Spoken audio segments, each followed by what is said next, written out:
Good afternoon, everyone, and welcome to today's ISPA event, looking at Project Gigabit, promoting demand and customer expectations. My name is Andrew Kernahan. I'm Head of Public Affairs at ISPA, and before I do a bit of scene setting, just a little bit of housekeeping to kick things off. We're, of course, watching via the stage at the minute. There's also an expo area in the Hopin platform where you can see some content from our partners. And at 3:30, I will be asking ISPA members to move to the sessions area where we will conduct our annual general meeting. I'll remind you of that at 3:30 before we shift over. This is a 90-minute event with 2 keynotes and a panel discussion. Questions can be asked of speakers using the Q&A tab on the right-hand side of the screen. We will take questions after each presenter has presented, so please do post them through and we will tally them up and ask them of speakers at the end. Finally, we're running a member survey. I think a colleague's already posted this in the chat. Please do take a look and fill it in either during the event or afterwards. We'd really appreciate your views. Just a bit of scene setting before we kick off with our speakers. I don't have to tell you, it's a really exciting time for the sector. There are scores of companies upgrading the UK's infrastructure nationally, regionally and locally, connecting customers to faster, better broadband. The past 12 months has seen some significant increase in deployment. I think today's statistics from Think Broadband show full fibre available to 24%, up from 15% last year, and Gigabit is up to 42%, 23% this time last year. And in ISPA's own little way, we've added 17 new members this year, 5 with the word fibre in, which is interesting. And recent data talks of 30 million new connections from the independent sector, to say nothing of Openreach and Virgin Media by 2025. So an awful lot going on. And there's rightly been a large focus on infrastructure with deployment gathering pace. ISPA and many others are working on this from a policy perspective, working with policymakers to remove barriers and make it easier to roll out broadband. Yet the changes at infrastructure level and our increased reliance on broadband as consumers and businesses also has an impact on the service side as well. So today's event, rather than focus on infrastructure, is looking more at the promoting demand and meeting customer expectations and delivering gigabit broadband. I think just some of the points we'll pick up on today and discuss with our speakers and panel include take-up of gigabit speeds tends to be around 25%, maybe a bit higher where available. Can this be greater? Work is afoot with pricing announcements to encourage and incentivize better take-up of gigabit broadband. There's help with consumer awareness with the GigaTag report, which we'll come on to later on, but it is confusing for customers and arguably something industry hasn't helped with over the years. We're looking at some big changes around cross-platform switching, which I'm sure Ofcom will speak about later. And understandably, the last 15 months has been a big shift to focus on affordability and inclusivity around connectivity. And we've seen lots of activity from different providers moving ahead. But where we go here and what's the expectation on the whole of industry? So today's events will explore these themes and more. And to kick off, I'm pleased to welcome Rocio Concha from Which, who has headed up the GigaTag. First keynote is Ofcom, excuse me. Please welcome to the stage Cristina Luna-Esteban, who is Director of Telecoms, Consumer Protection, Fairness and Engagement at Ofcom. Cristina, hello and thank you for joining us. If you could share your slides, we should be able to kick off with your presentation, please, and let us know if any issues, of course. Hi, everyone. Are you able to see my slides okay? We are, yes. Yes, great. Well, good afternoon, and thank you very much for the invitation, Andrew. Really to come and talk to you about our consumer agenda and our strategy and priorities for the coming year. Particularly, I wanted to give you an overview of a number of key areas in our fairness for customers, and also reflecting the theme of today's conference, say a little bit about the work we're doing on gigabit-related issues. And overall, our consumer policy ask is for customers to get a fair deal for the services they get, no matter what technology or speed they are on. And that's not really to take away from the fact that the comms sector works relatively well and that there are great deals out there for consumers. But choice can be confusing and providers don't actually make it very easy sometimes for people to know what it is that they need to be on. So we want really people and businesses to be treated fairly and for them to trust that the market will operate with integrity. So our plan of work for 21-22 set out a number of key themes and priorities for Ofcom, two of which are of particular relevance to today's discussion. Promoting fairness for customers, but also this alongside our priority to get everyone connected and encourage better broadband and better quality networks. And these priorities really go hand in hand. Customers are more likely to take up new services or technologies if they are confident that they're going to be treated fairly by their providers. So today, I'm going to give you a helicopter view on some of the key themes and projects, covering both fairness and connectivity issues, which we see very important to promote demand and to meet customers' expectations. So I'm going to talk a little bit about our expectations on quality service, on the need for affordable service and the treatment of vulnerable customers as we come out of the pandemic. And linked to that, I wanted to put in your radar, if not already aware, of a new obligation on internet access service providers, which we set out last month. I'm also going to talk about our work to deliver simpler, better, faster switching, regardless of network or technology, our expectation of providers on how they should migrate the customers as part of the PSTN switch off, and finally, our initial thinking on some of the work that we're doing following the GigaTech report, which the next speaker will talk about in a minute. I don't have to tell you that the COVID-19 pandemic has created unprecedented challenges for both customers and businesses, and really highlighted how important communication services are. Customers have experienced a huge amount of change, and we now have to get used to work from home, like we are doing here now, study from home, speak to our friends and family remotely, and so on. So this really has highlighted the importance of communication services, of access, of good connectivity, and the fair treatment of customers. Now, it's fair to say that as we come out of the pandemic, we are particularly concerned about customer service. The report we published in April on comparing service quality highlighted that call waiting times, for example, have increased, highlighted that customers are experiencing problems when changing contracts, exiting contracts, when reporting faults, and that customer satisfaction with complaints handling is about 50%, which is not great. And actually, I read a report today on BBC News, which highlighted again that customers are now, getting tired, I guess, of the pandemic as an excuse for poor customer service. So we really want providers to focus on that. The stats that you see on the slides cover the main providers we report on our comparing service quality report, but I think the ask is the same of all providers to really improve and focus on quality of service, including customer service. And we are really particularly concerned about the experience of vulnerable people. We published some research last month that found that they have experienced really inconsistent customer service. Very few reported a positive experience from beginning to end of their journey, and is really highly dependent on who they spoke to, even within the same company, let alone from company to company. So quality of service, again, an important theme for us this year. The treatment of vulnerable customers will continue to be an important theme as well. We already have rules in place to ensure that vulnerable customers are treated fairly. And I wanted to highlight the guide that we published in July last year, setting out some best practice examples that providers can follow.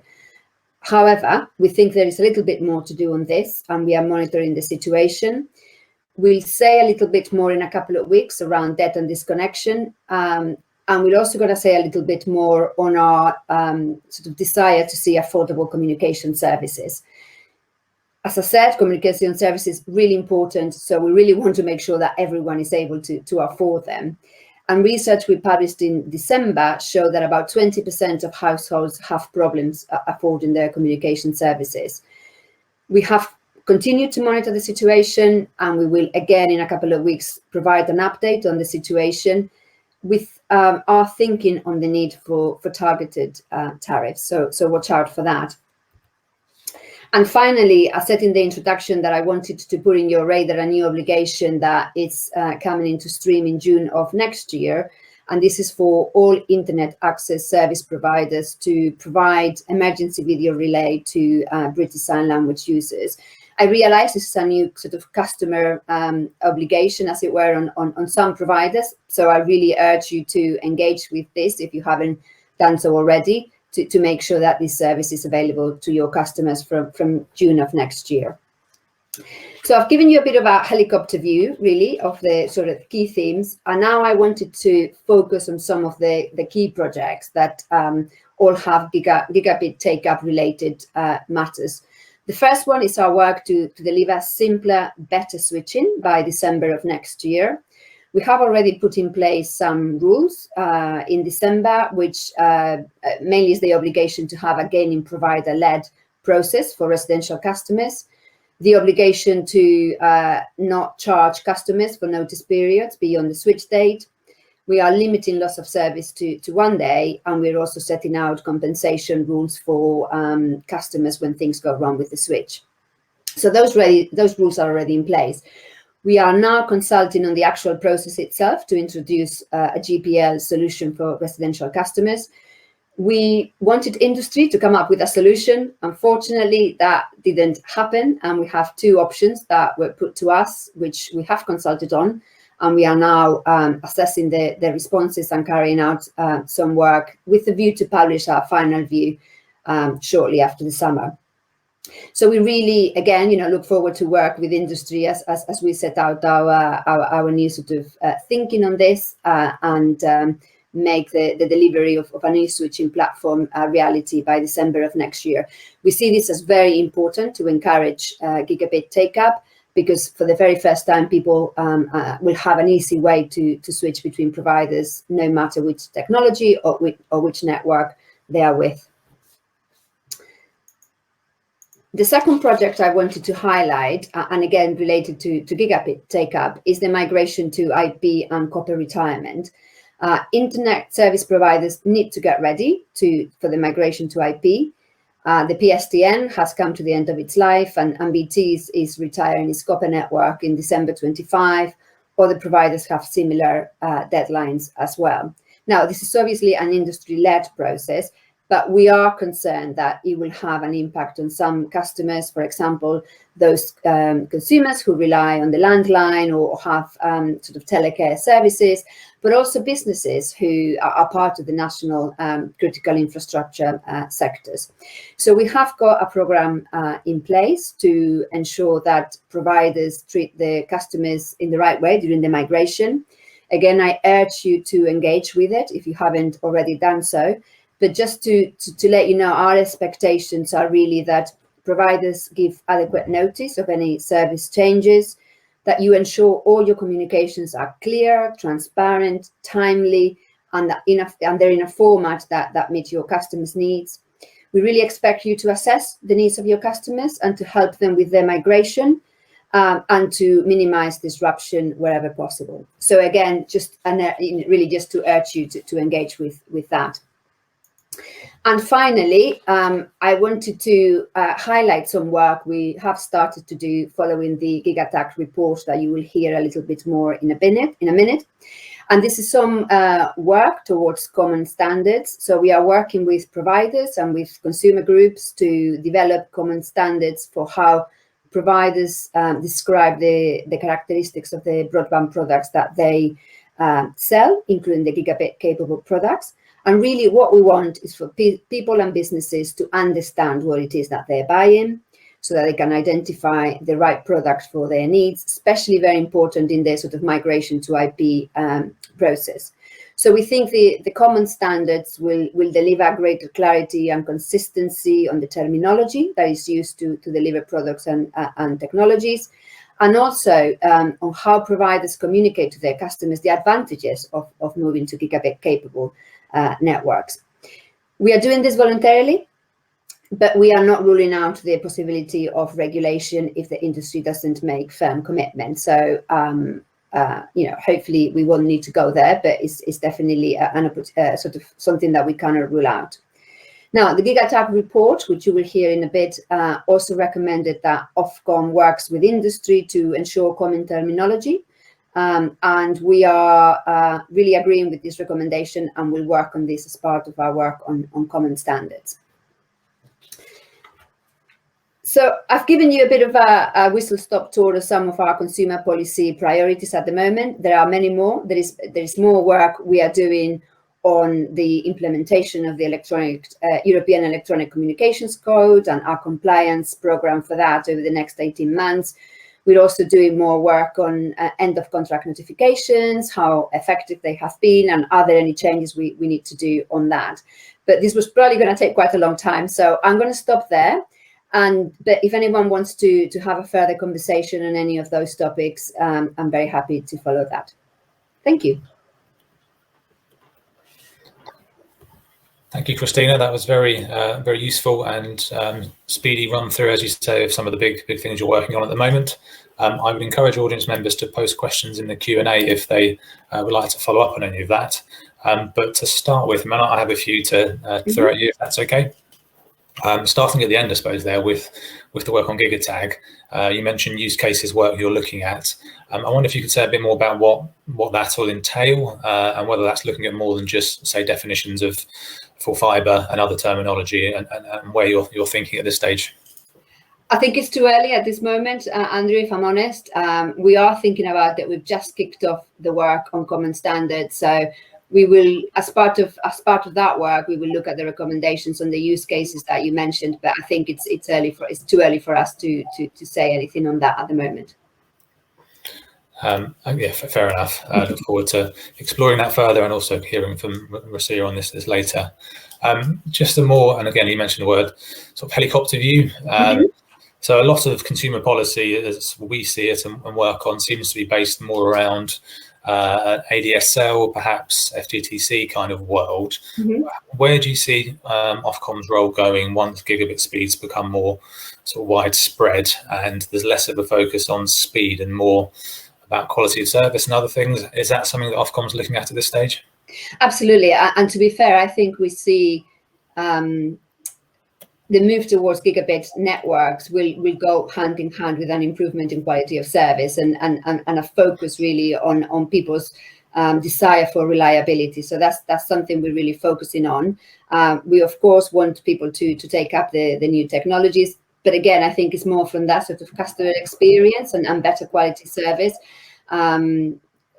Our work is really, in terms of the consumer protection agenda, is really agnostic in terms of the technology, although, you know, we do things that encourage everything, to be honest. So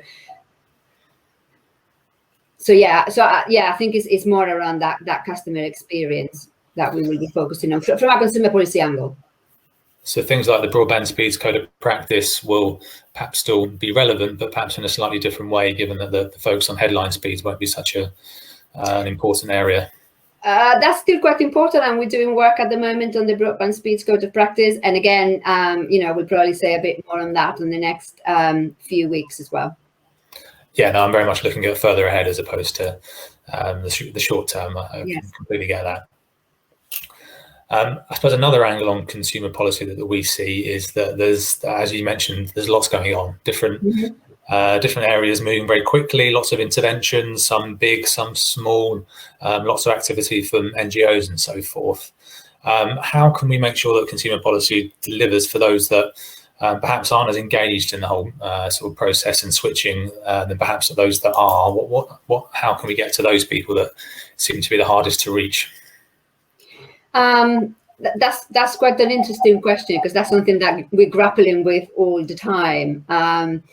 You know, obviously what we want is that providers put in place policies that address the needs of all their customers, but specifically we have a focus on the vulnerable customers, including those that probably don't engage in the market as much. And we have got some initiatives in place to ensure that. We obviously want to see engagement in the market. That's what we want to see. We realize that not everyone is able to engage in the same way for whatever reason, and therefore we are here really to ensure that they have some protections for when they cannot engage in the market.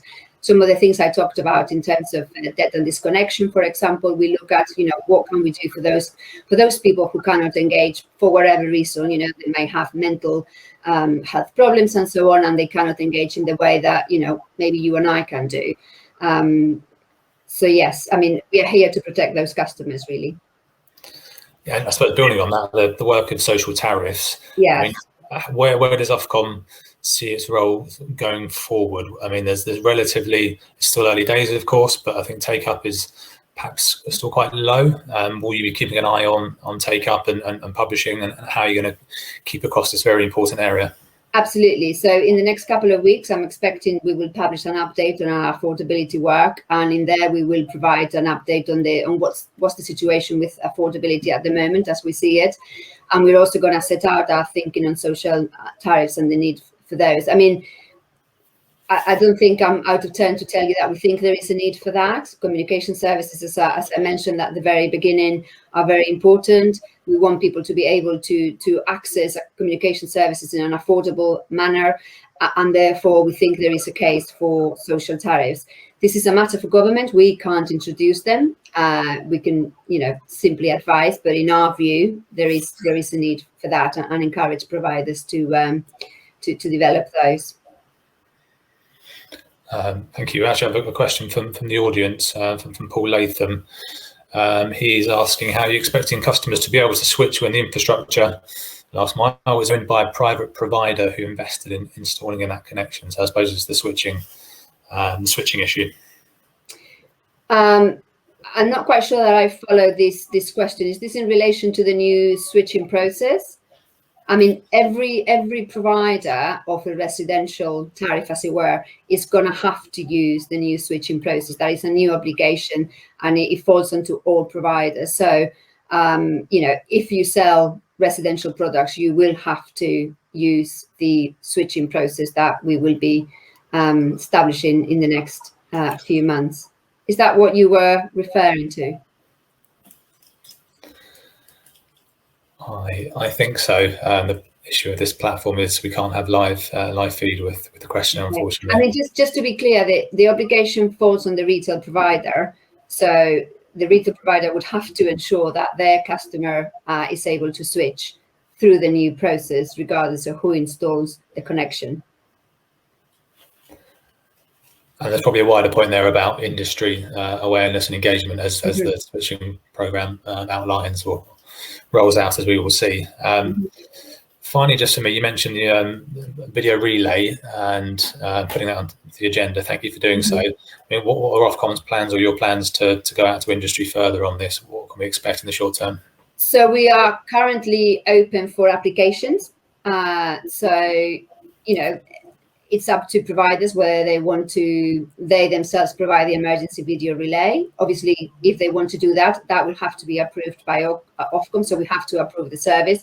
It could be contracted if there is another company who decides they want to provide the emergency video relay, so a provider can just simply contract with that intermediary, as it were. At the moment, we're open for applications. We are expecting, I think it's in October or November, when the application deadline closes, and then we will assess and we'll set out who are the providers of the emergency video relay. Thank you. We'll keep our eyes peeled on that, and I'm sure there'll be further activity to come. Looking at the chat, there don't appear to be any more questions, surprisingly. So unless there are, I would just like to thank you again for joining us today for the, as you say, whistle-stop tour through the big priorities you guys are working on at the minute. We are discussing this as ISPA through our working groups, and we'll no doubt be in contact with you and colleagues on these and other issues in the weeks and months ahead. So thanks again. Thank you.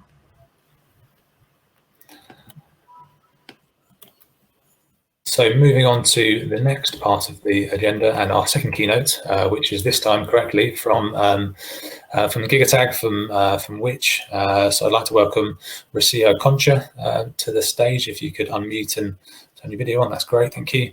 To talk about the recent report, some of its findings and next steps. So Rocio, over to you, thank you. Thank you, Andrew. And thank you for the invitation to discuss the findings and the recommendations of the Gigabit Take-Up Advisory Group. I'm Rocio Concha, I'm the Director of Policy and Advocacy at Which, and also the Chair of the Gigatag. So before I go into the recommendations and the findings, I just want to give you a little bit of background to this work, why the Gigatag exist. And I think that there is a broad agreement that there is no enough engagement by consumers and businesses in the broadband market. And this could have a big impact in the adoption and for the rollout of gigabit-capable broadband.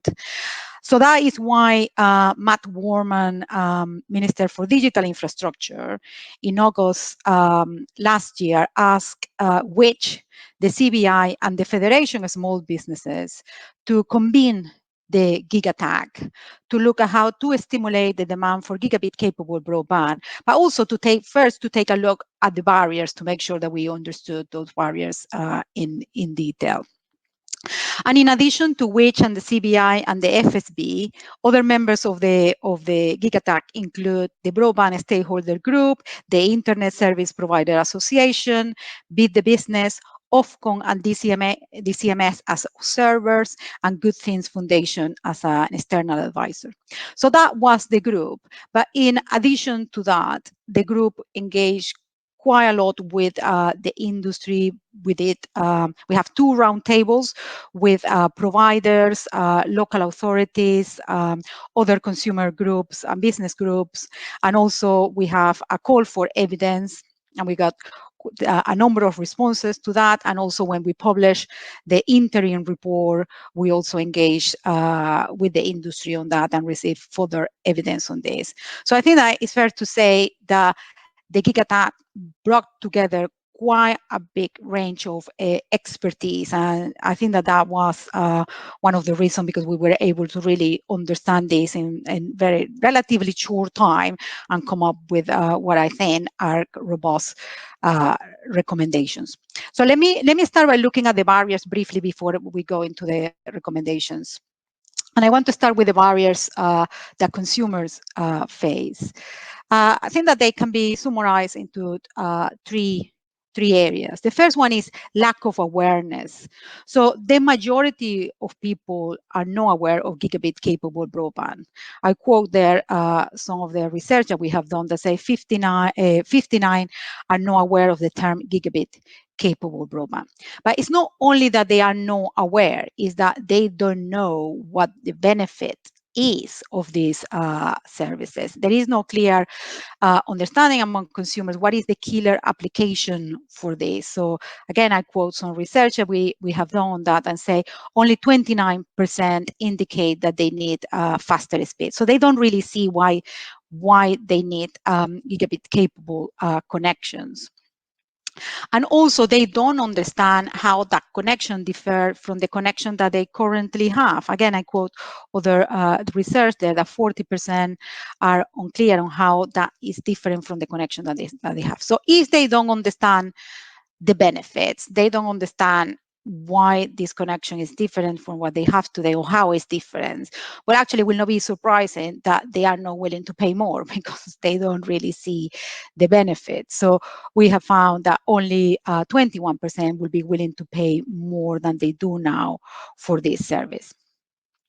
And then we have practical barriers to adoption that they are not really only related to gigabit capable broadband, but they are related to other broadband connections. The first one is the hassle related to switching. Cristina just told us about the new rules that actually will address these barriers in the market.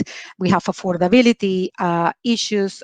Again, we know that there are some consumers are unable to afford connection, and I think that there is a recognition that as we digitalize the economy, you need to make sure that everyone have a good connection and is able to engage in that digitalization. And then also is about capability to engage, in particular for vulnerable consumers, because this is a complex market. There is a lot of jargon, a lot of terminology, and a specific, some people that are in vulnerable circumstances with mental health issues or cognitive barriers, obviously they find it even more difficult to engage. So these are the main consumer barriers that we found. Now let's look at the business barriers to adoption. And there is some commonality between the consumers and the business barriers. Again, lack of understanding of what is gigabit capable broadband is and when it will be available to them. The Federation of Small Businesses did some research on this, in particular with SMEs, and found that 33% of SMEs have not heard of gigabit-capable broadband.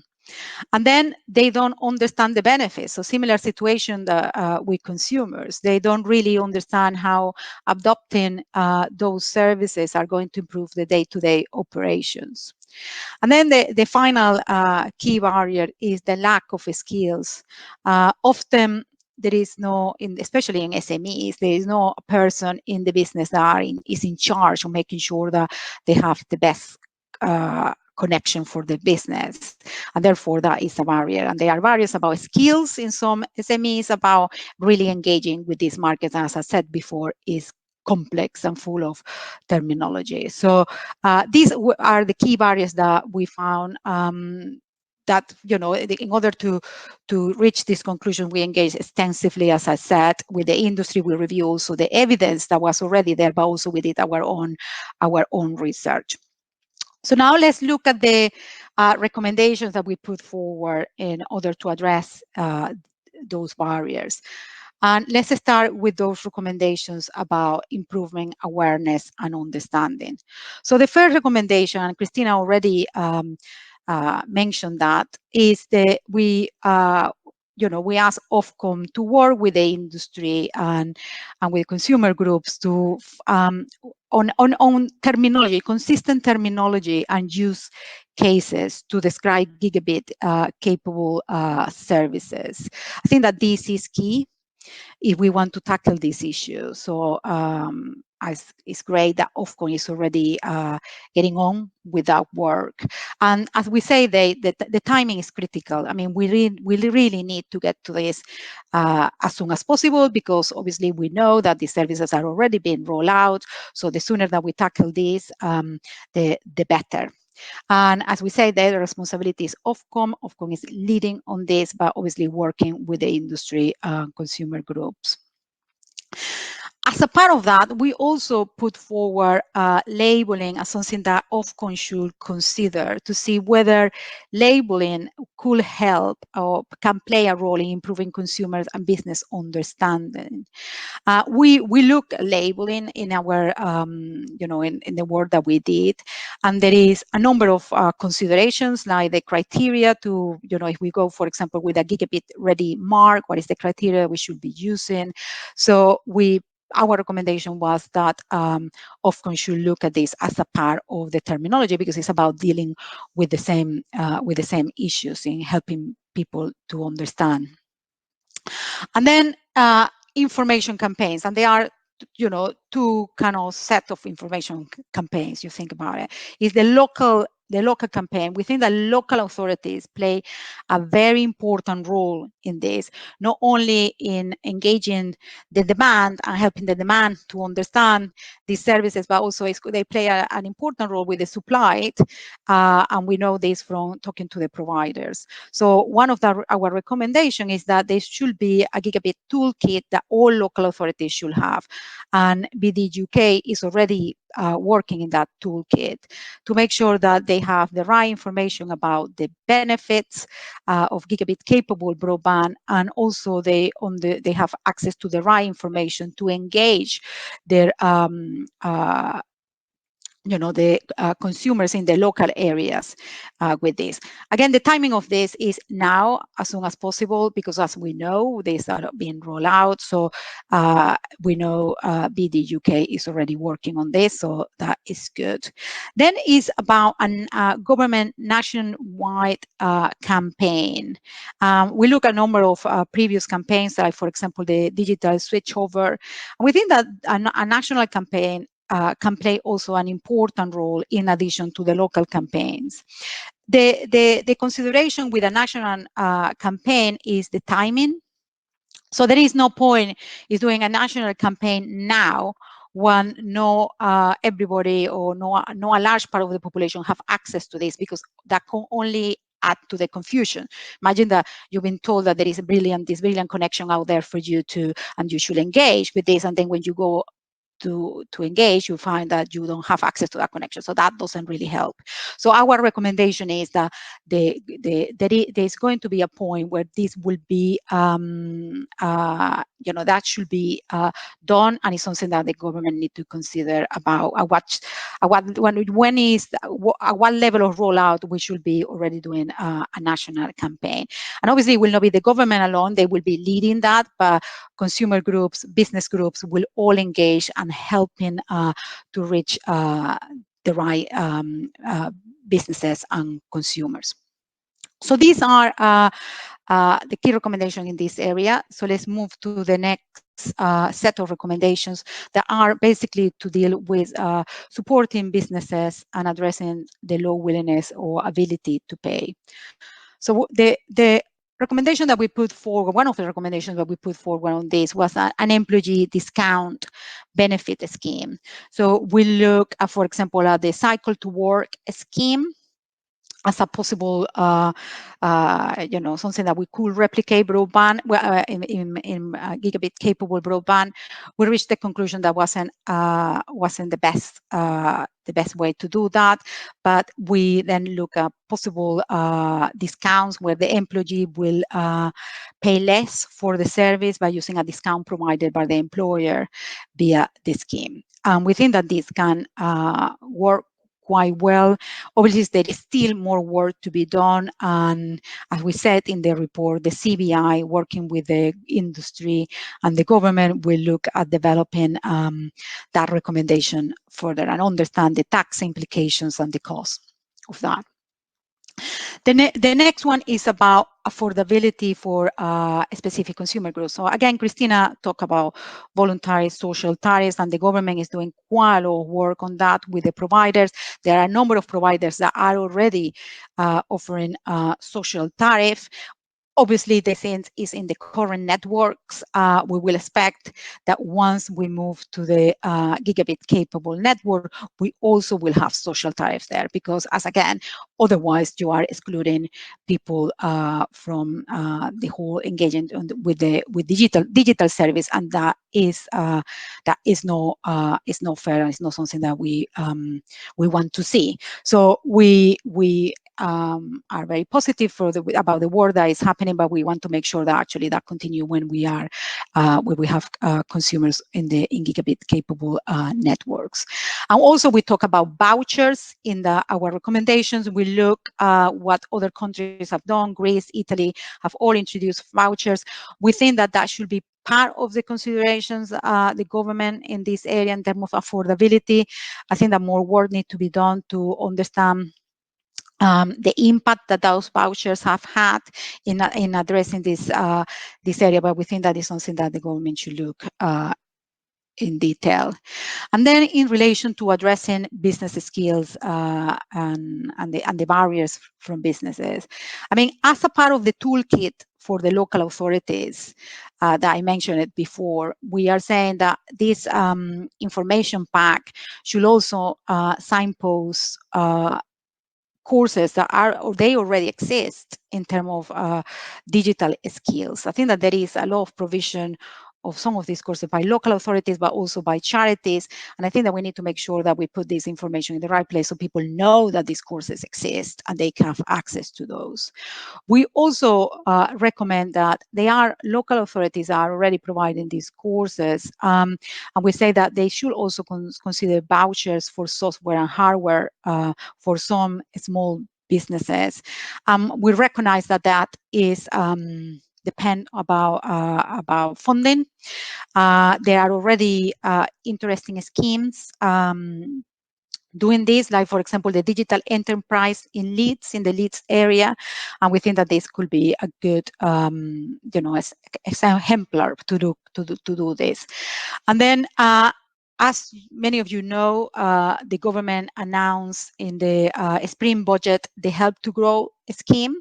The Help to Grow scheme have a digital scheme within that scheme, and as a part of that, that includes targeted advice and vouchers for software. And our recommendation is we endorse that work, but our recommendation is that it should be extended to small business, as businesses smaller, that have less of 5 employees. So these are the key recommendations in relation to this.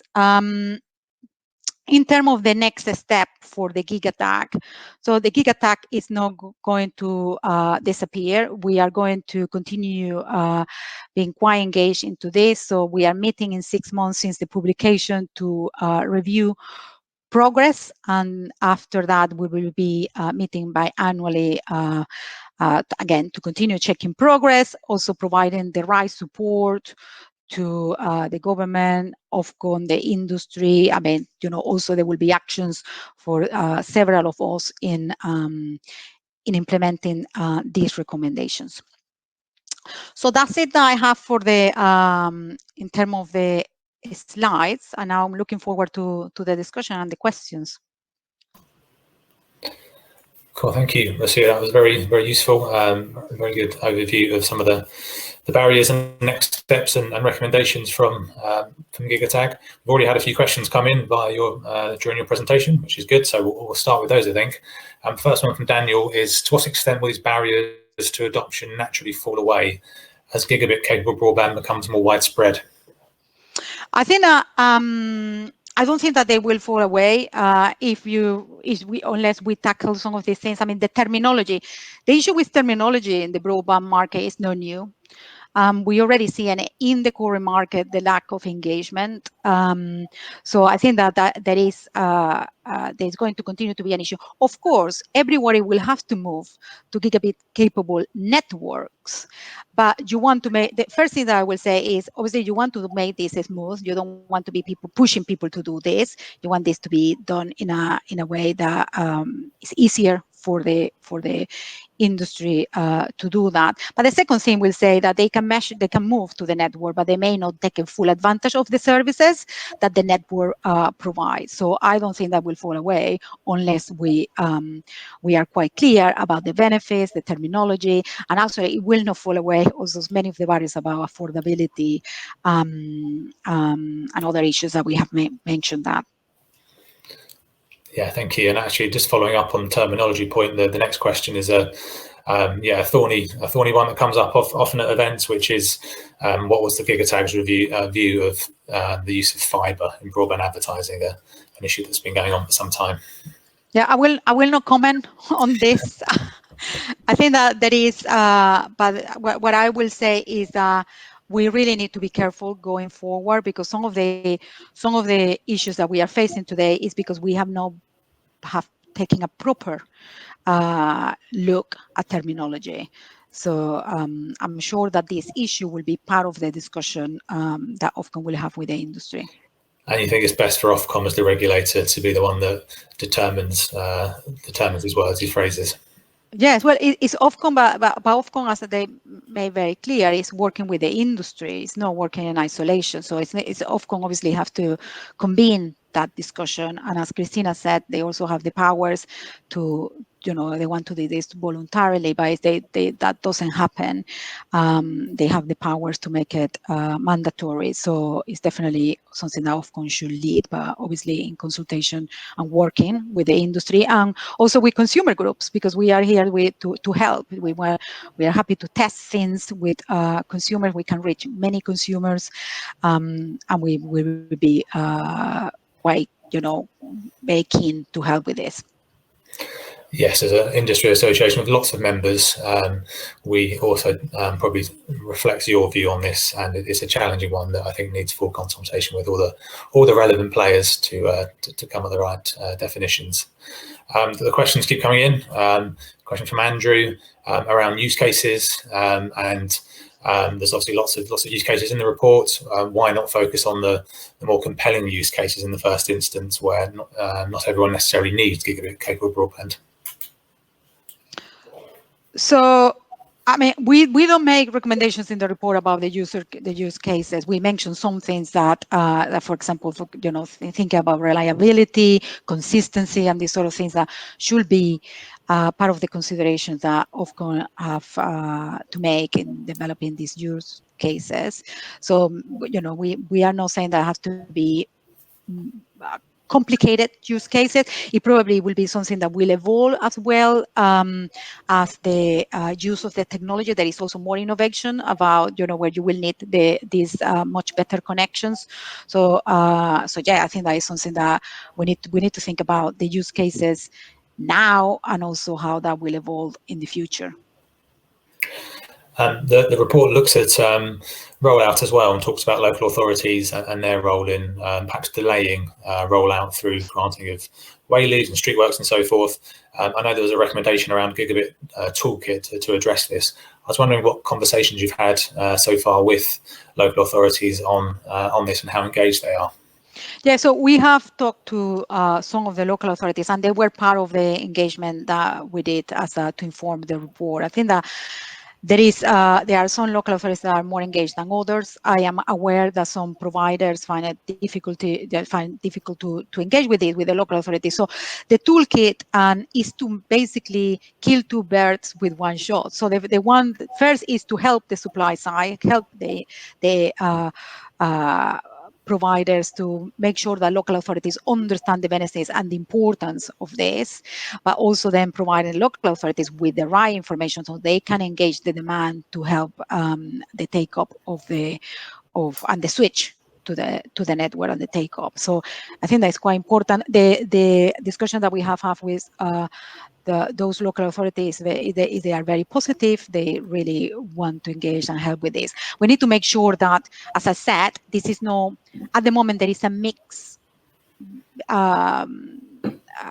performance in this by the local authorities. There are some that they are well engaged and it's a positive relationship. There are others that are less engaged. We want to make sure all of them are engaged, and that is why we think that the government has to produce the toolkits to make sure that it goes to all the local authorities and they are part of the solution for this. I think we would echo that. The report makes a lot of recommendations. I mean, is there a number one recommendation you think people should take away or people should be working towards? And I suppose connected to that with quite a few recommendations, what do you think needs to happen to make sure this report doesn't just sit in a drawer gathering dust and actually there's some action that comes out of this? Well, the first thing that I will say is that the recommendation is a package, because as we said, there are different barriers and different recommendations will tackle different barriers. I mean, if I say one that is urgent is the work on terminology and use cases. It's not because if you do that, then everything will be resolved. It's not that. It's just because we should be already having that in terms of engaging with people that already have access to that services. So I think that it's very good that Ofcom is already getting on with this. But as I said, this is not a menu. It's a package because there are different barriers that you need to tackle. In terms of how we make sure that it doesn't, it's a nice report and we don't read again. Well, we will keep at it. And the first thing is say many of these things are already moving forward. So the toolkit, the terminology and use cases, some of the recommendations depend on some of us to push forward, like, for example, on the employer discount scheme, the CBI. And as I said in my presentation, we are going to continue meeting to check progress.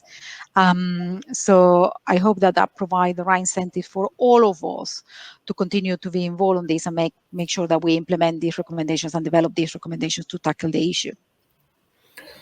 Yeah, thank you. And I think there's a comment that came in from Brian about using the term faster rather than gigabit with some of the survey results and how to look at this, but probably more of a general point than a question.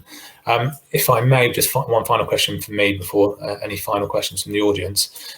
You're here as Gigatag, but you work for Which is obviously very active in the consumer policy space, and consumer policy is all about trust.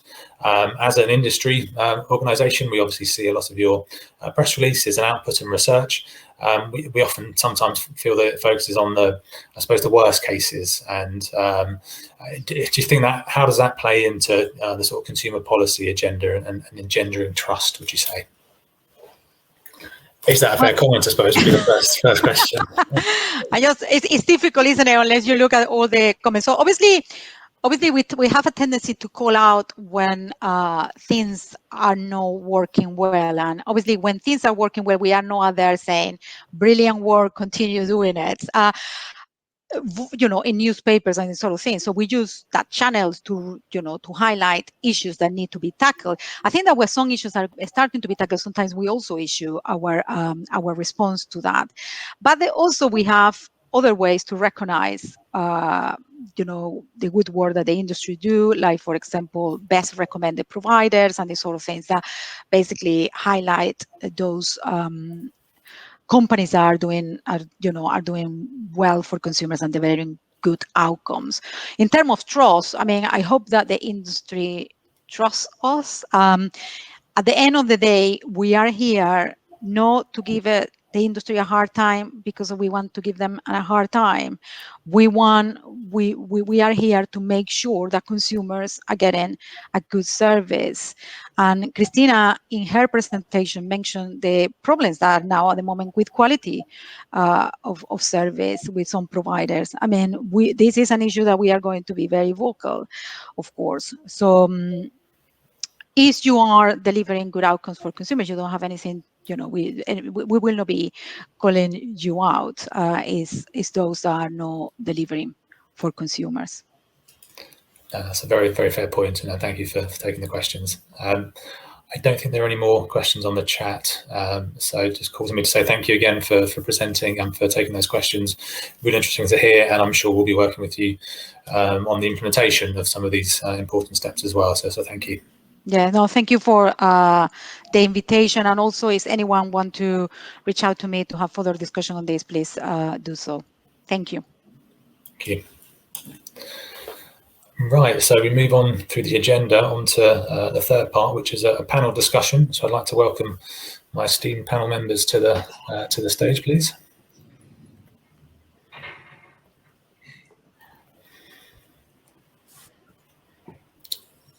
Hi all, and thank you for joining.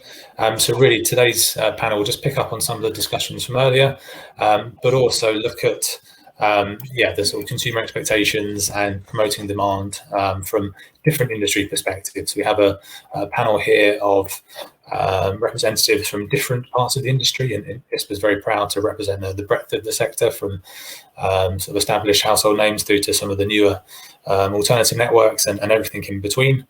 And I think what we'll do for the panel, just to kick off, if I could ask each panel member to in turn just introduce themselves and to give their sort of take on the theme which has been shared, and then we'll go into a few questions and discussion with the audience. So I'll go in turn from how my screen is set up. So if I could ask Lee to kick off, please. Over to you. Yeah, Lee Turner from Gamma. I head up the Industry Engagement and Regulatory Affairs team. Those of you who know Gamma know that we only provide services to business, everything from enterprise to micro enterprise. So my focus today will be on the provision of the services and getting the information out to the business community. And then Alex, you're next to Lee. I think you might unmute. There we go. Characteristic unmuting issue. I'm Alex Towers. I'm Director of Policy Public Affairs at BT Group. So we obviously cover the whole of the market, really, consumers and small and large businesses. So happy to talk about all aspects of that, and there's a lot already said, I think, by the speakers up to now, that we would wholeheartedly agree with. Thank you. And then Dawn. Hello, hi. I'm Dawn McEvoy. I am Head of Legal and Governance at Zen Internet. So we are a medium-sized internet service provider, I guess. I was really interested to listen to the two keynote speakers and also to read the GigaTag report and the kind of conclusions around awareness and, the discussion just now about terminology.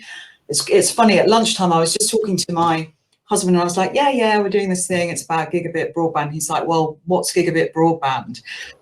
well, it's full fibre broadband. He's like, well, what's full fibre? It's like super fast, ultra fast, like going through all the different terminologies. And I thought, God, he lives with me and he doesn't understand it. So that is a slight concern. So I'm really interested about that. And I do think it's an issue. And I think that awareness, amongst consumers and businesses is definitely an issue. So I'm interested to discuss that today. And I really want to talk about today, or I'm hoping we get to talk about, talking about vulnerability and the customer base and the diverse needs of that customer base. And again, kind of referencing my own family, I think about my 83-year-old mother, who uses the landline, but, has Netflix and Sky and has a mobile and has these kind of broadband facilities, but doesn't really understand the technology and probably doesn't need, super fast broadband in the sense that I do, because my teenage daughter is gaming all the time and using up all of our capacity. So I'm interested to talk about that, and I suppose to talk about the responsibility within the industry as well around complexity of the pricing, the packages, the terminology, and all of that, and the confusion that seems to have resulted, and then how we improve that customer experience. So yeah, I'm really looking forward to a good discussion. Me too. Thank you, Dawn. And then last but not least, Evan. Hi, good afternoon, everybody. I'm Evan Wienburg from Truespeed. I'm the CEO. Listen to the two speakers talking with much interest, and I kind of mirror much of what Dawn has just said. There is a generation that doesn't talk about broadband anymore. They just talk about Wi-Fi. So does your Wi-Fi work? End of story. And if you're in that category as a consumer, then you're definitely going to want to buy gigabit broadband. And so the demographic around what we sell, what we provide, who wants to buy it, year on year changes, because a generation that didn't use the broadband that much are moving, and they're being replaced in those properties by people who do need to use the broadband. And so I find the discussion about uptake and bringing people on and encouraging people to take businesses. If a business doesn't want to have gigabit broadband, probably don't need it. Okay, literally, they're a business that won't use it, because if they did need it, they would definitely have it already in some way, shape, or form. And so by provisioning business parks with gigabit broadband right now, and there is what we're doing, we're sort of shifting the demographic of the kind of business that actually works in that space, because those that need it will move to where it is, whereas those that don't need it, don't need it. So my interest is in how non-industry players interact with how consumers behave and understand, and that's also within pricing, demands for services, and everything else. At Truespeed, we're simply listening to our customers and providing the kinds of services that they need. And we're doing quite well at that. Thanks.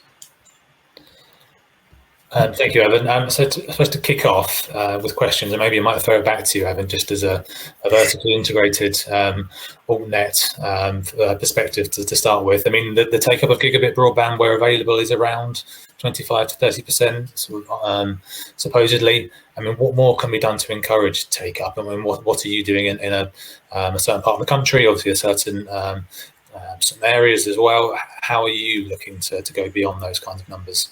For a number of things, we're not talking about, and we talk about technology, but actually I think customers, it's number 4 or 5th on their list of priorities to understand the technology or the speed. They just want it to work. They want good customer care. They want reliability, and that's really the kind of focus that we've been putting on our company, trying to get our customer care process to be outstanding all of the time, so that people have less than a 20-second wait time to pick up the phone to talk to an advisor. When they do talk to an advisor, they get their problems sorted out quickly and efficiently. The other thing is reliability, with having very few downtime moments at a property. The other thing is providing better Wi-Fi across properties, etc. It's all the things that people need to experience the internet in a way that makes sense to them. I mean, we constantly talk to people about what they could do, how they could use it, give them use cases for improving their lives in a way that that makes sense to them. There's no point talking about gaming to somebody in an elderly or retired capacity where you talk about other issues. I think as time goes by, as more gigabit capable broadband is available across the nation, users, people that will provide those requirements for demographics that don't necessarily need the fast broadband will come available. Medical at home and looking after people in a better way. You talk about social care, that all needs, good, reliable internet. So that's going to move forward. How do we encourage people? We build our network and we sell it to them, and those that want it, you're right, 25. We've got our networks range from 35 to 70% penetrated, because it depends on where we've built at that time. And I think that's okay. I'd agree that a 25% average across Britain would be about right for those people that really want it right now. And then the rest comes down to cost and being confused. Thank you. And Dawn, just from a Zen perspective, as I suppose as a reseller that resells OpenReach, but increasingly City Fibre and other services, with a customer base that tends to be more on the perhaps techie side, who are willing to pay more for their connectivity. I mean, have you seen anything around take up to encourage people to move from FTTC to FTTP where it's available? Interesting. I think it's still quite early days. So what we've seen would be in line with the figures that you've quoted, so around the sort of 23% in terms of new customers. But when we look across our base, it's a lot, it's a lot smaller in terms of the take-up of the faster speeds. So I still think there's quite a lot of work to do in terms of, as Evan already said, it's the promotion of the services, but not the actual technology. I don't think even our customer base, that the talking in the technology level is not that necessary. I think it is still the use case and, giving that sort of practical information about what it means. I thought it was quite interesting that the event today, we talk about customer expectations, but I don't know whether the customers actually have any expectations yet, because they don't understand enough about what to expect or what this technology can actually do. So no, I think I agree with what Evan said, and I think we're still some way away, but working on it. Yes, I think we all are, and I think Alex, as a provider with more than probably 9 million customers, I don't know how you sit within this and with the more wide-ranging customer base, how you treat this. Yeah, I mean, I think I'd agree with what's been said. So, I mean, the numbers sound about right. I think the OpenReach builders has got to 5 million premises now, and about a quarter sounds about right for take-up. I mean, there's a reason why we spent so long. I know you don't want to talk about the sort of infrastructure part of this too much today, but there's a reason why we spent a long time talking about that, because it's, we're still obviously doing it, and you can't start sort of aggressively pushing demand for gigabit ahead of large parts of the country having it in the first place, right? So there's that, and then there's also the fact that, as Evan and Dawn have both said, people don't necessarily think they need it just yet. We know that we've been investing in this infrastructure ahead of heavy demand, right? That's why the regulatory sort of arguments have been so complicated and have taken quite a long time to get through. I think in due course it is going to be as much about reliability as it is going to be about speed for a while. I think, as Evan was saying, we know that as one of the number one sort of things that large numbers of customers really care about.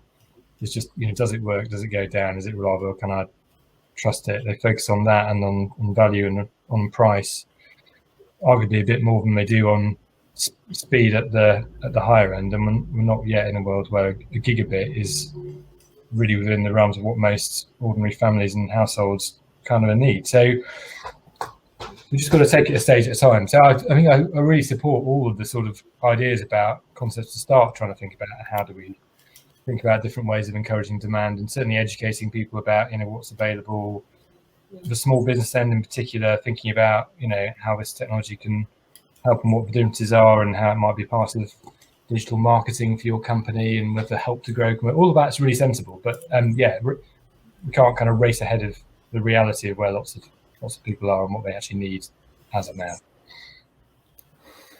Yeah, thank you. And Lee, just building on that, and with the caveat that I appreciate it's not available to 100% of the country, far from it at the moment. But yeah, what do you feel at Gamma the impact on businesses will be? Alex mentioned SMEs, of course, which is probably an opportunity here, but for larger enterprises, are people still going to need the lease lines and all the other things going forward? Well, I think the one thing that's not recognised, certainly by maybe Ofcom and DCMS, is the complexity of the business supply chain. We tend not to have a direct relationship with that end customer. There are third parties involved. Sometimes we might be 3 or 4 removed.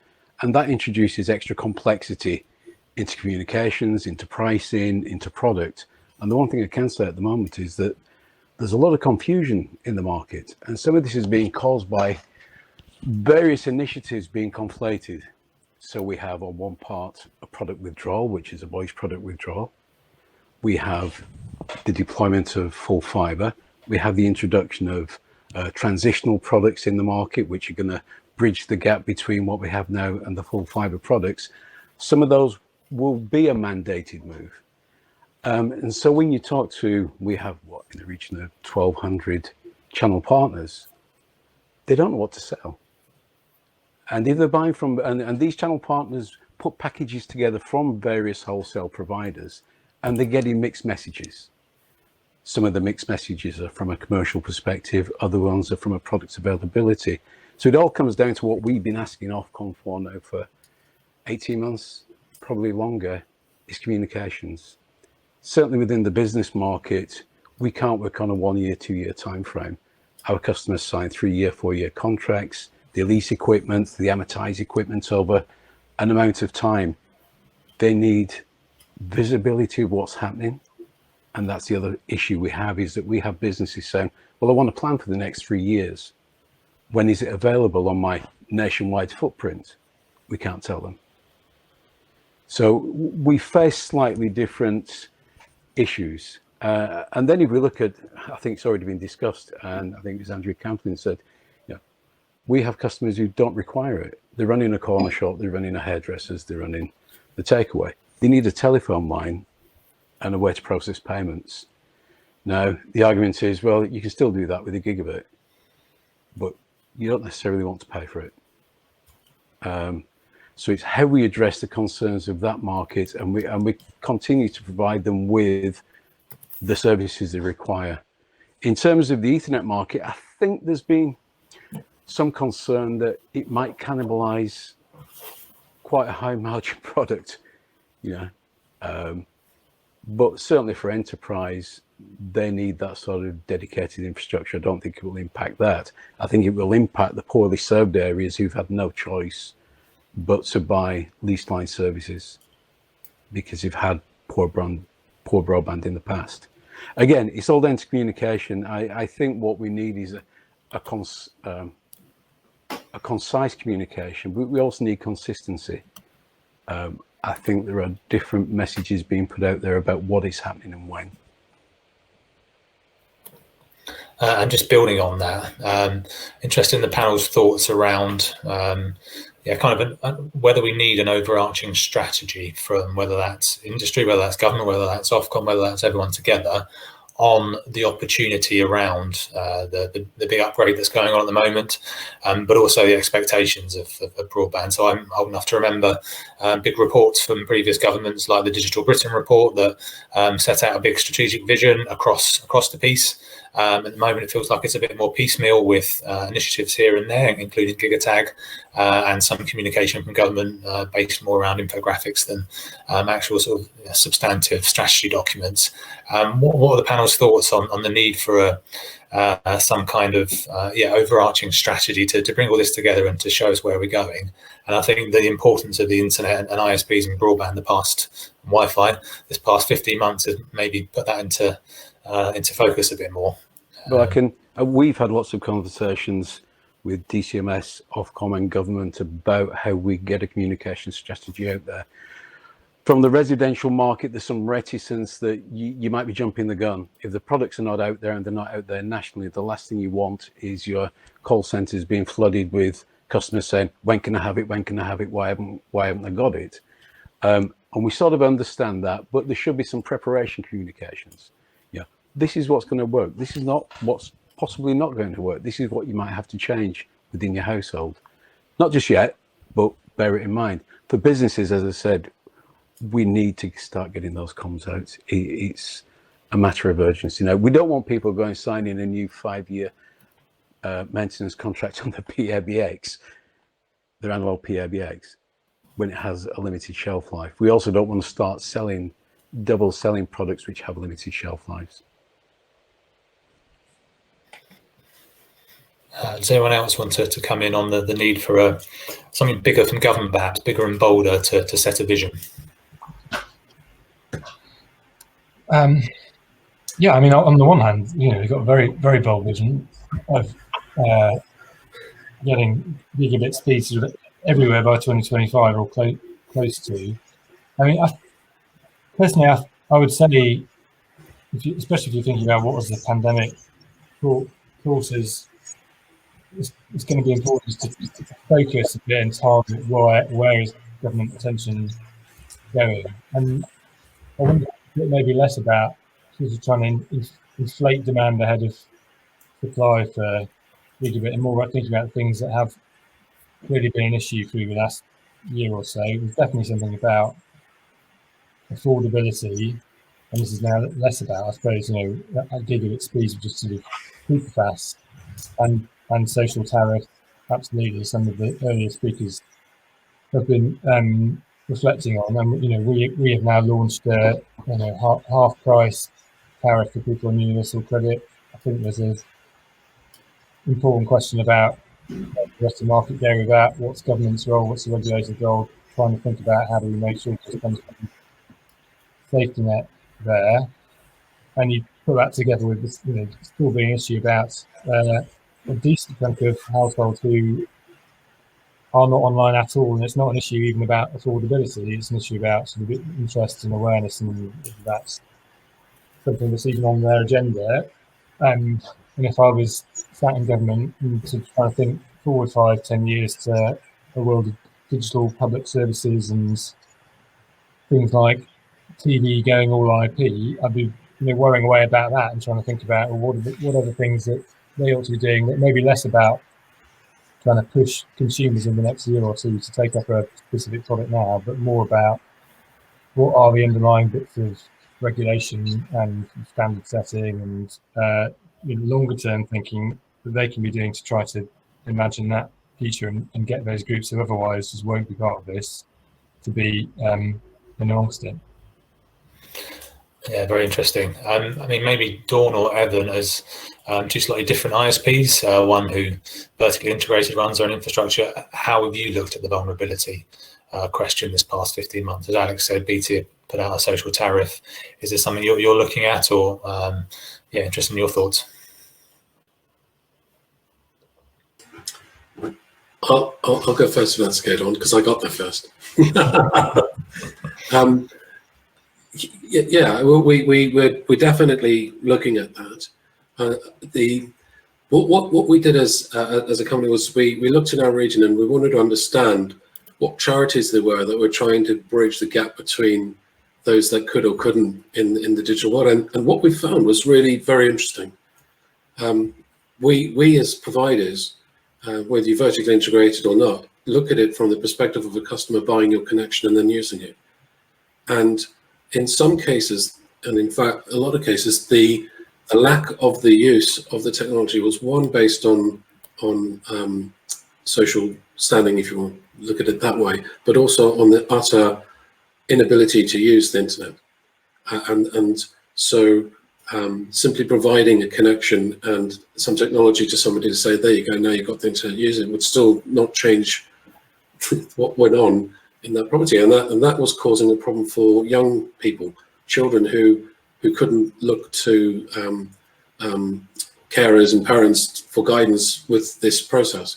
I think that needs to be looked at in a much bigger way in terms of helping out, so that the only place that some children are getting access to the internet is at school, and they're not getting it at home because it's not there, and if it is at home, they certainly can't get any sort of help from their parents in figuring stuff out. So that was one of the very interesting pieces about that as well.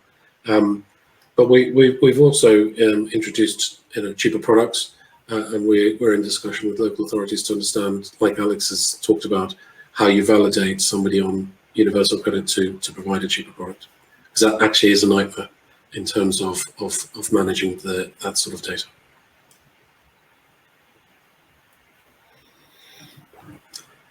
That's really interesting, Evan. And like you, we've been looking, I mentioned it at the beginning, about the diverse needs of the customer base, and I think particularly with vulnerability, at the moment there's been, to date, there's been a lot of focus on perhaps disability or maybe a financial hardship. I mean, the social tariff conversation is still happening, isn't it? I mean, at the moment we don't have a social tariff. We are looking at it, but it's not mandatory across the industry, right?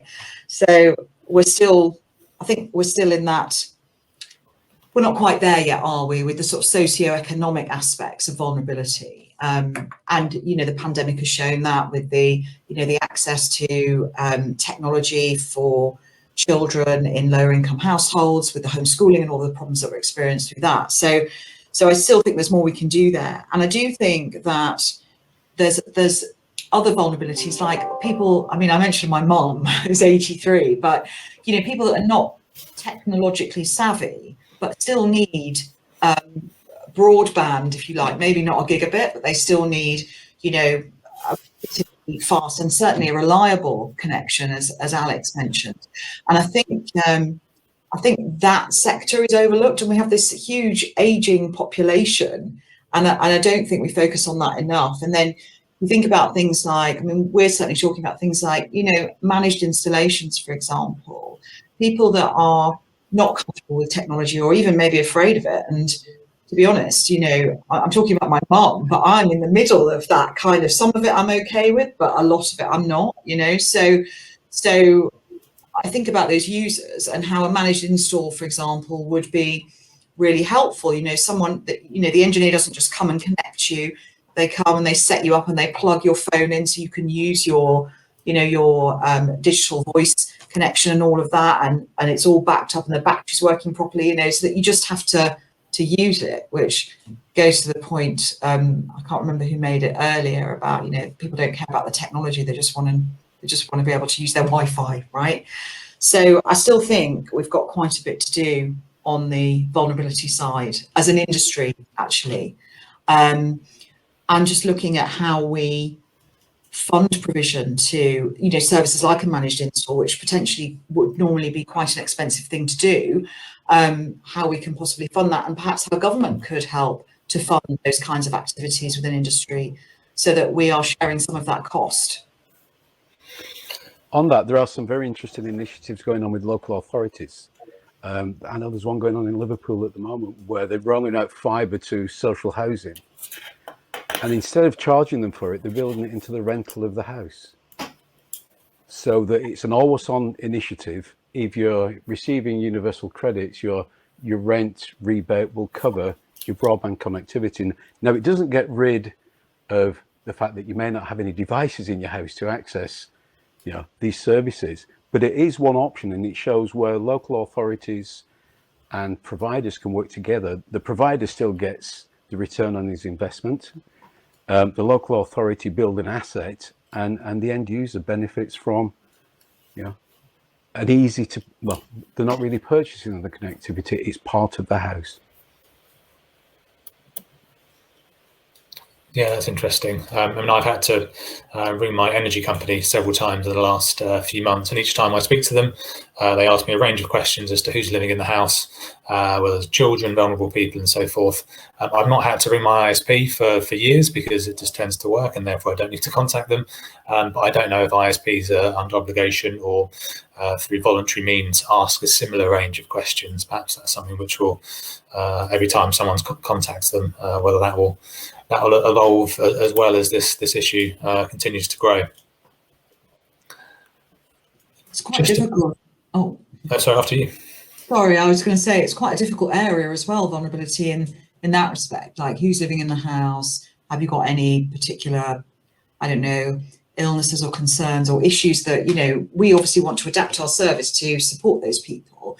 But then at the same time, people don't always want to disclose vulnerable information. So it's quite difficult, isn't it? And then you're gathering that data about them and how do you store it? And, you know, it's a kind of whole minefield of different issues to work through. So I do think that's a factor as well. Yes, and maybe some horizon scanning to look at these things in advance rather than perhaps waiting for events to unfold, which does happen from time to time inevitably. I suppose there's another question here around pricing and whether pricing has a role to play with vulnerable consumers, but also with incentivizing more take-up of gigabit services where available. Obviously, there's been announcements from the regulator and so forth. I just wondered if the panel has any particular thoughts on pricing and whether that is the killer or key aspect here, or actually if it's other things. Who would like to go first on that? Yes. Again, when you enter into a complex supply chain, the pebble quickly turns into a snowball. So if you're looking at a small increase, by the time it gets to the end consumer of the product, the price has gone up incrementally. One of the things we are finding within the business market, the existing products, we have to be honest, have been quite decent margin products. You can buy them directly from Openreach. You can make good profit on them. With the closure of those platforms, those business providers are now having to find alternate wholesale suppliers. Maybe not on the most advantageous terms. We're also starting to see a constriction of the wholesale supply, where you may have had 10 people providing a certain product, you've got 1 or 2. So there's a reluctance, certainly within the business market, to move quickly, but you can still make a decent margin on sunk costs, sunk assets. And that's reality of the WLR, ADSL, FTTC type products. We have to be able to show that down the complex supply chain, there is a margin still to be made.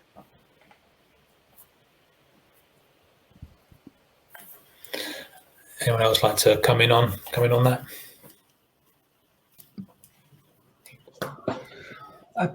I mean, I think there's a balance, isn't there? There's a role for regulation. There's a role for the market to play. I mean, you can see Openreach and what they've done the last week or so, I think, with my sort of hat on as parent company for Openreach. You know, we would hope and expect that would create some good incentives to get some of the retailers moving on to the newer products, and you've got to try and balance that with, you know, of course, they've got existing customers on existing products. So regulation is there as a sort of backstop protection, and you hope that the sort of investment incentives and the market incentives that exist will create the right sort of balance. But it needs a bit of time, maybe, just to sort of play out, I would say.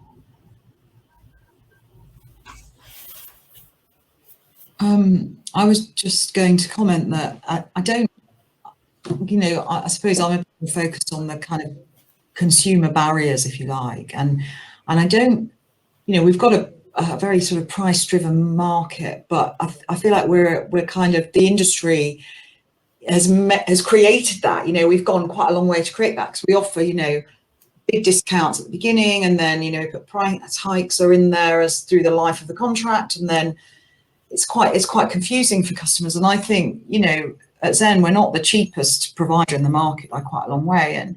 And I think historically, we've found that our customer base has always been prepared to pay that little bit more for good customer service or reliability. I know Evan touched on this earlier.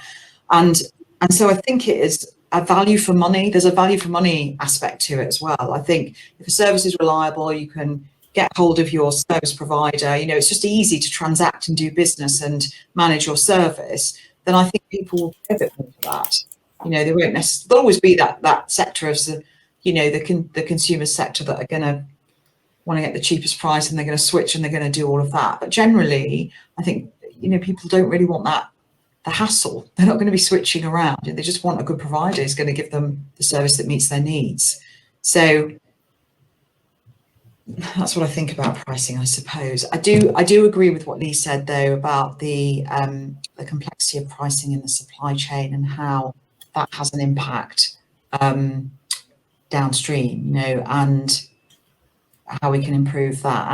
And I guess going back to what I said earlier as well about the kind of managed install aspects and those aspects to it, and the social tariff aspects as well, you know, how we're supported by the government to deliver that really in an affordable way.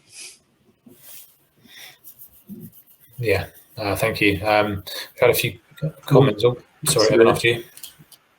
Yeah, I just want to finish this up with this, the perception of what value is from a customer, and how the industry has anchored people's views as to what they should pay for what they're going to get in a way which is completely unrealistic in relation to what they do get, and the ability for them to do what they're going to do, etc. So I'll give you an example. The difference in a substandard connection and a gigabit connection perhaps might be in price per month of that of 2 pints of beer, and yet somebody will choose to buy the cheaper internet because it seems better value, without understanding what they get for those 2 pints of beer. Yet they might buy 20 pints of beer over the course of a month, and it's just how people have become anchored over time into a process of discounts, early door discounts, price hikes, etc., etc. The ability to jump from one service to another, yada yada yada. Okay, and so we as an industry are to blame for that. The pricing is whatever the customer will want to pay for something, and therefore investment versus what they're going to pay, how many you're going to connect, what you've got to do to connect them, etc., etc., is up to the business case. And I don't think it should be up to anybody else other than there being some form of eyeball on unfair practices or uncompetitive practices where the consumers are concerned. That's useful. We had quite a few questions come in during the panel discussion, so I might pick up on a few of these as we go through for the final remaining 5 minutes or so, if that's okay. Starting from the most recent, so from Andrew Campling, what's the panel's view of the risk of industry being disintermediated, good word, by the likes of Apple? So I suppose relegated to commoditized bit carriers. So I suppose the whole net neutrality, we're investing in the infrastructure and others are then perhaps exploiting that investment. Who would like to go on that one?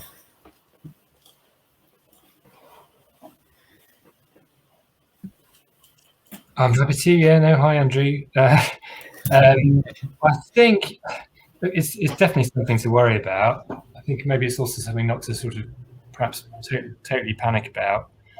There's absolutely an issue about, I don't think it's really an issue about net neutrality, because I think the principle of neutrality in terms of traffic, according to who it comes from, is really sort of important and will stay. There is a bit of an issue about, over time, for network operators, just the constant increase in traffic becomes a bit of an issue, and as we try and develop, better ways of trying to improve the customer's experience, and for the larger streaming companies, gaming companies, deliver a better service for them. Are there aspects of that service we give them that we could share the cost with them over? We're very interested to try and think that through a little bit, but it would be important to do it without compromising net neutrality, I think. And then, yeah, look, I mean, I don't know if this is what Andrew, it might well be what Andrew's referring to. There are every now and then sort of signals from some of the larger American companies that they would like to try to sort of control the experience or encrypt the user's sort of experience, and in ways that make it more complicated for ISPs to know quite what's going on, and crucially make it more complicated to apply things like parental controls or blocking for horrible child abuse or terrorist content or whatever, or even just to let our users know how much data they are using as they go about their lives. That clearly does worry us, and there's sort of various different versions of that floating around, one of which I think Apple may be considering. So yeah, we do worry about that, and I think that does need attention from industry, potentially from government and regulators as well, just to make sure we get that balance right.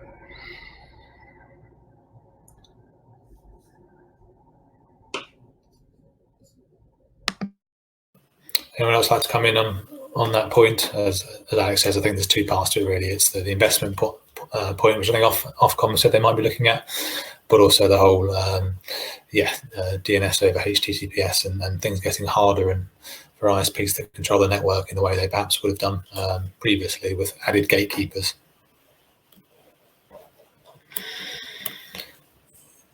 I think some of this might be fleshed out. I know Ofcom are going to be consulting on net neutrality in the next couple of months. We'll see what that fleshes out. And then just a final point from the audience, which I suppose picks up some of the points we've been raising about where to focus and what the panel's view is on focusing on the actual needs and simplicity of sort of consumer services rather than sort of regulatory and legislative pressures and the big strategies that sometimes we're guilty of falling into. It feels like the panel discussed that and kind of felt that, yes, let's just focus on what's simple and what works. Well, the danger is the government set an 85% target of gigabit enabled, or whatever they want to call it these days. That's only premises passed, that's not take up. And there's the danger that they will tick the box and say, we've done the job, we've hit 85%, even though you may have 20% take up of the actual services. So it's how we reconcile those two and get government to recognise that building a 6-lane motorway is one thing, but if everybody's still got a bicycle, it really doesn't matter. Indeed.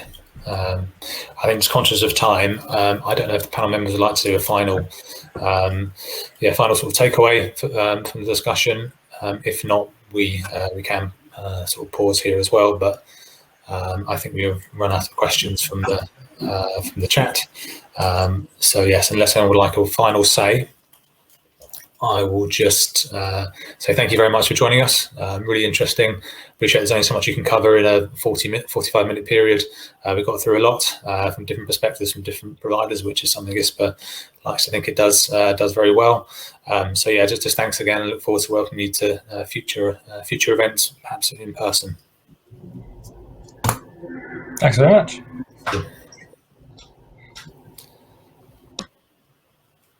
And that leads me to just the sort of concluding remarks. So again, just causing me to thank all the panelists and speakers today for joining us. My final plea is for ISPA members on the call on the event to move over to the sessions tab on the left-hand side to join our annual general meeting, where we will provide an update on our activities over the last year and sign off our accounts and reappoint our board, something we have to do each year, and it's very important that we get quorum, so please do join us for that. In terms of future events, we will be looking to a hybrid model with some physical events in the autumn, including the ISPA Awards on the 4th of November. So look out for details on that. Otherwise, thank you very much for joining and for asking questions, and we will see you again soon. Thank you.